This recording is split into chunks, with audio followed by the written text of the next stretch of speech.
ಇನ್ನು ಇಂಡಿಗೋ ವಿಮಾನ ಪ್ರಯಾಣ ಕಳೆದೊಂದು ವಾರದಿಂದ ದೇಶದಲ್ಲಿ ಪ್ರಯಾಣಿಕರ ಪ್ರಾಣ ಹಿಡಿತಾ ಇದೆ. ಇದರಿಂದ ಜನ ಅನುಭವಿಸಿರತಕ್ಕಂತಹ ಸಂಕಷ್ಟ ಒಂದೆರಡಲ್ಲ, ಇನ್ನೂ ಕೂಡ ಏರ್ಪೋರ್ಟ್ಗಳು ಯಥಾಸ್ಥಿತಿಗೆ ಬರಲೇ ಇಲ್ಲ. ಈ ವಿಚಾರದಲ್ಲಿ ಇವತ್ತು ಸಂಸತ್ನಲ್ಲೂ ಕೂಡ ಜೋರಾದಂತಹ ಚರ್ಚೆ ನಡೆದಿದೆ.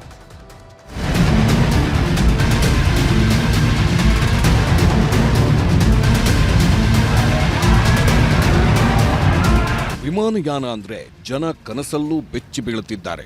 ಅದರಲ್ಲೂ ಇಂಡಿಗೋ ವಿಮಾನವನ್ನ ಪ್ರಯಾಣಿಕರು ಕನಸಲ್ಲೂ ಕಲ್ಪಿಸೋಕೆ ಸಿದ್ಧರಿಲ್ಲ. ವಿಮಾನ ಹಾರಾಟದಲ್ಲಿ ವ್ಯತ್ಯಯವಾಗಿ ಇಂದಿಗೆ ಬರೋಬ್ಬರಿ 7 ದಿನ ಆದ್ರೂ ಪೂರ್ಣ ಪ್ರಮಾಣದಲ್ಲಿ ವಿಮಾನ ಸಂಚಾರ ಸರಿದಾರಿಗೆ ಬಂದಿಲ್ಲ. ಪ್ರಯಾಣಿಕರ ಪರದಾಟ ಮಾತ್ರ ಮುಂದುವರೆದೇ ಇದೆ.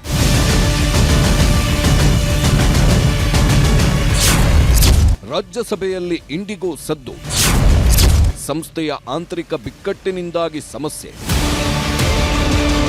ಇಂಡಿಗೋ ಎಡವಟ್ಟಿನ ಬಗ್ಗೆ ಕೇಂದ್ರ ನಾಗರಿಕ ವಿಮಾನಯಾನ ಸಚಿವ ರಾಮಮೋಹನ್ ನಾಯ್ಡು ರಾಜ್ಯಸಭೆಗೆ ಮಾಹಿತಿ ನೀಡಿದ್ರು.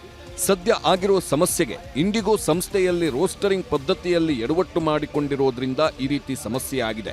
ಈ ಬಗ್ಗೆ ಸರ್ಕಾರ ತನಿಖೆ ನಡೆಸುತ್ತಿದೆ ಅಂತ ಹೇಳಿದ್ರು.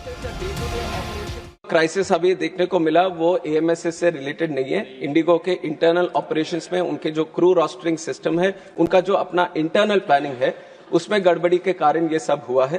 Even though we are saying because of the FTTL this situation has arisen, there have been lot of internal complications. This is a day-to-day operations thing that the Indigo should have maintained. Indigo was supposed to manage the crew, was supposed to manage the roster through its day-to-day operations. We are there to check if the FTTL is properly implemented or not, and there has been no compromise on that side. ಸಚಿವರ ಉತ್ತರಕ್ಕೆ ಸಮಾಧಾನವಾಗದ ವಿಪಕ್ಷಗಳು ಸಭಾತ್ಯಾಗ ಮಾಡಿದ್ವು. ಹೀಗಾಗಿ ನಾಳೆ ವಿವರವಾದ ಮಾಹಿತಿ ನೀಡಲು ಸ್ಪೀಕರ್ ಸೂಚಿಸಿದ್ರು.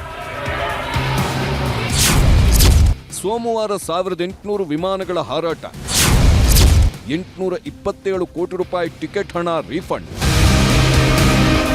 ಬಿಕ್ಕಟ್ಟಿನ ಬಳಿಕ ನಿಧಾನವಾಗಿ ಇಂಡಿಗೋ ಸಂಚಾರ ಸರಿದಾರಿಗೆ ಬರುತ್ತಿದ್ದು, ಇವತ್ತು 1800 ಇಂಡಿಗೋ ವಿಮಾನಗಳು ಸಂಚರಿಸಿವೆ. ಅಲ್ಲದೆ 90% ಸಮಯಕ್ಕೆ ಸರಿಯಾಗಿ ತಮ್ಮ ಸೇವೆ ನಿರ್ವಹಣೆ ಮಾಡಿವೆ ಅಂತ ಇಂಡಿಗೋ ಸಂಸ್ಥೆ ಹೇಳಿಕೊಂಡಿದೆ.